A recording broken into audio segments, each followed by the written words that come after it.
नमस्कार दोस्तों, आज हम बात करने जा रहे हैं कल के hot topic Adani group versus Hindenburg research से, और साथ में हम कुछ थोड़ा सा प्रकाश डालेंगे यस बैंक पे। तो शुरू करेंगे हिडेनबर्ग रिसर्च से। हिडेनबर्ग रिसर्च ने एक रिपोर्ट पब्लिक की जिसके बाद में अडानी ग्रुप का शेयर 20% तक क्रैश किया। क्या ये आगे भी टूट सकता है या नहीं? क्या जो हिडेनबर्ग क्लेम कर रहा है वो सही है? इसके लिए हम पहले हिडेनबर्ग की हिस्ट्री में जाएंगे। हिडेनबर्ग क्या कर रहे हैं? हिडेनबर्ग रिसर्च ऐसे शेयर्स को शॉर्ट आउट करते हैं जो मार्केट में बहुत तेज़ी से बढ़ रहे हैं और उनको पूरी तरीके से इंक्वायर करते हैं, पूरा डॉक्यूमेंटेशन कंप्लीट करते हैं, पूरी तरीके से उसमें रिसर्च करके और अपना प्लेटफॉर्म तैयार करते हैं। रिपोर्ट तैयार करने के बाद में वो उस रिपोर्ट को पब्लिक करते हैं जिससे शेयर टूट जाता है। रिपब्लिक करने के पहले वो उस शेयर में एक शॉर्ट सेलिंग करते हैं, शॉर्ट सेलिंग की पोजीशन करके और उसमें पैसा कमाते हैं। इनके ऊपर कई केस भी चल रहे हैं जहां पे इन्होंने ऐसा किया है। इन्होंने 2020 से लेके 22 के बीच में 10 से ज़्यादा कंपनियों के बारे में रिपोर्ट बनाई और उसे पब्लिश किया, और उन्होंने क्लेम किया कि ये झूठी कंपनी है, ये फ्रॉड कर रही हैं और ये बुरी तरीके से क्रैश होंगे भविष्य में। और उसका असर हुआ कि 10 कंपनी 90 से 95% तक टूट गई। और वही उन्होंने अडानी ग्रुप के बारे में भी क्लेम किया है। उनका कहना है कि अडानी ग्रुप का पूरा काम गलत तरीके से चल रहा है, फ्रॉड कर रहे हैं, शॉर्ट का वो मैनिपुलेशन कर रहे हैं, अपने फैमिली मेंबर्स को की पोस्ट पे अपॉइंट कर रहे हैं। इस तरीके के उन्होंने 88 एलिगेशंस अडानी ग्रुप पे लगा दिए। अब अडानी ग्रुप पिछले 36 घंटे से कह रहा है कि हम इनको कोर्ट में चैलेंज करेंगे, हम इस रिपोर्ट को नहीं मानते हैं, लेकिन उनके कहने से कुछ नहीं होता। उन्हें कुछ ना कुछ करके वो दिखाना होगा। उन्हें इसको एक सॉलिड रीज़न देना पड़ेगा कि इसमें क्या गलत है।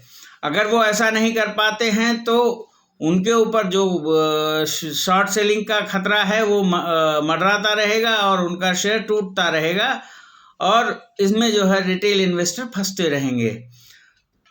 प्रश्न ये भी उठता है कि ऐसे में क्या किया जाए।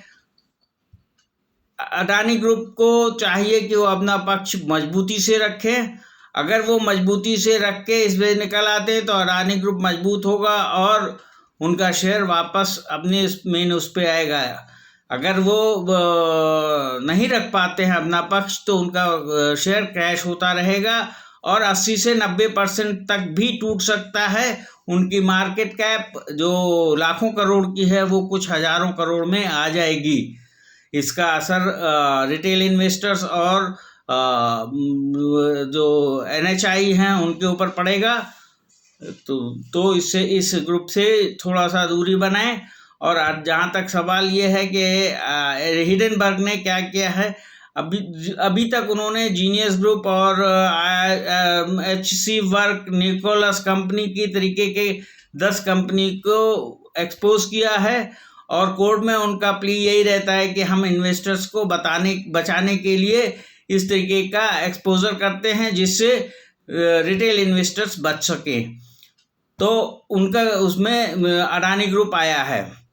जहाँ तक अडानी ग्रुप का सवाल है, उनके 7 कंपनीज में जो मेन 7 कंपनी हैं उनमें से 5 कंपनी का CR 1 से कम है, जो दिखाता है कि वो कभी भी NPA हो सकती हैं और उनका वो इन्वेस्टर्स को नुकसान दे सकती हैं। तो अगर ऐसा सही है तो ये निश्चित है कि अडानी ग्रुप क्रैश करेगा और क्रैश करने के साथ में रिटेल इन्वेस्टर्स फंस जाएंगे।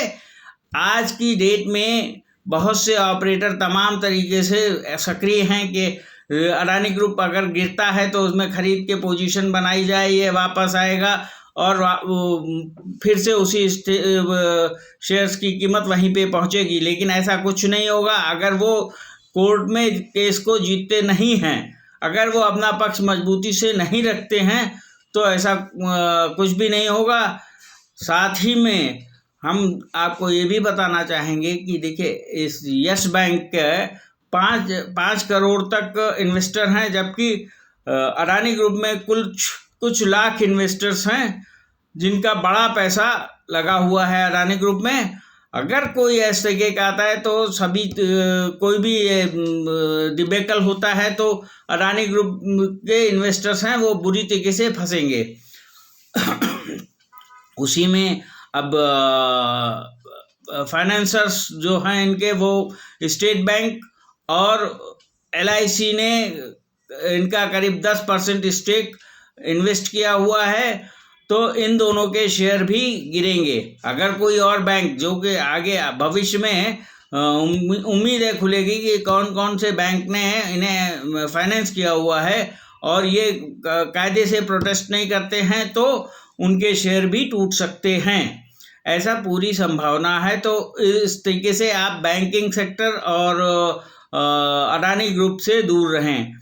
जहाँ तक सवाल यस बैंक का है कि यस बैंक में ने अच्छा रिजल्ट फिर से दिया है, तो क्या ये तेजी से भागेगा? नहीं, ये एक छोटा शेयर है और ये तेजी से नहीं भागेगा जब तक कि 23 का Q1 और Q2 के रिजल्ट इसी तरीके से अच्छे नहीं आते हैं। तो ये शेयर नहीं चलेगा। ये शेयर बहुत ज़्यादा जाएगा तो 20-25 तक जाएगा और वापस टूट जाएगा। तो इसमें भी ऑपरेटर का काम यही है कि वो अफवाहें फैलाएंगे और उसके बाद में जो रिटेल इन्वेस्टर है वो फंस जाएगा। अगर आपको इन्वेस्ट करना है तो दूसरी सॉलिड कंपनी जो हैं, अच्छी कंपनियां, उनमें इन्वेस्ट कीजिए।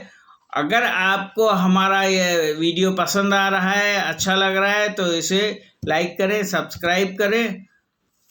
नमस्कार।